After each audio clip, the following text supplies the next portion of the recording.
last part, is this also a result of the geopolitical changes that the South Asia is witnessing? On this issue, I am joined by Professor Swaran Singh.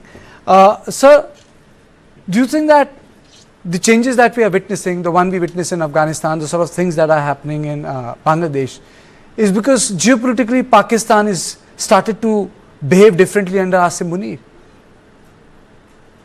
Absolutely. I think if recently there is any particular inflection point that is going to perhaps disrupt the strategic balance in the region, South Asia, it's this enormous emboldenment of the Pakistan army, but particularly Field Marshal Munir, who's been cultivated rather unusually by President Trump.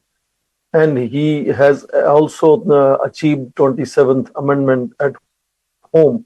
That is going to make him virtually one-man ruler in de facto terms, virtually de jure as well now. So that definitely is not just emboldening Munir, but his agenda as well. And part of his agenda are all these extremist outfits, Jaish-e-Mohammed, Lashkar-e-Taiba, and so on, who have indicated that they now potentially see additional location and base for their activities in Bangladesh.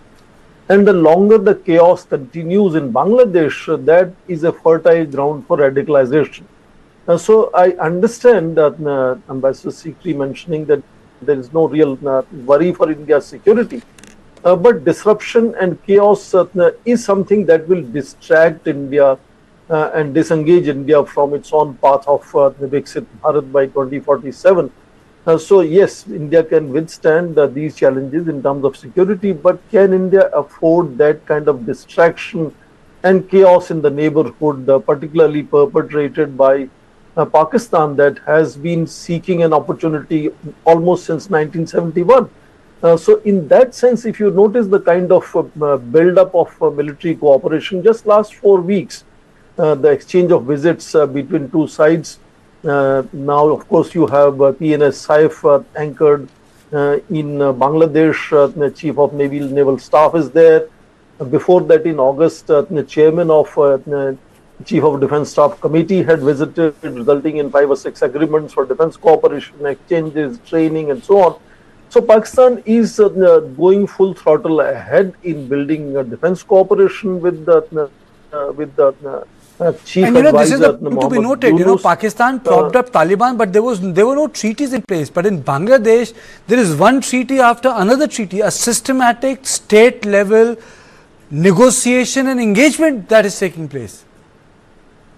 That's absolutely true. I think the two are apples and oranges, because Bangladesh is a well-recognized, in fact, this was a model of economic development. It's recognized by entire world, by major powers, compared to Taliban not having any country engaging it or recognizing it even now.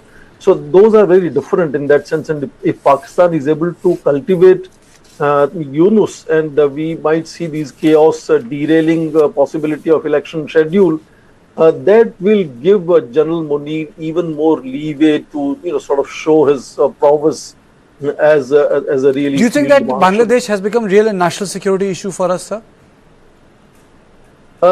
Potentially, it indicates that the way it is moving, particularly with this pronouncement of the death penalty to former Prime Minister and Home Minister, and this back-to-back hyperactive engagement that Pakistan has shown in last 4 weeks. Even reports or suspicions of maybe one of the submarines, Augusta class submarine, is either anchoring or landing or trying to go in Bay of Bengal. Yes, so potentially this could become a national security concern for India.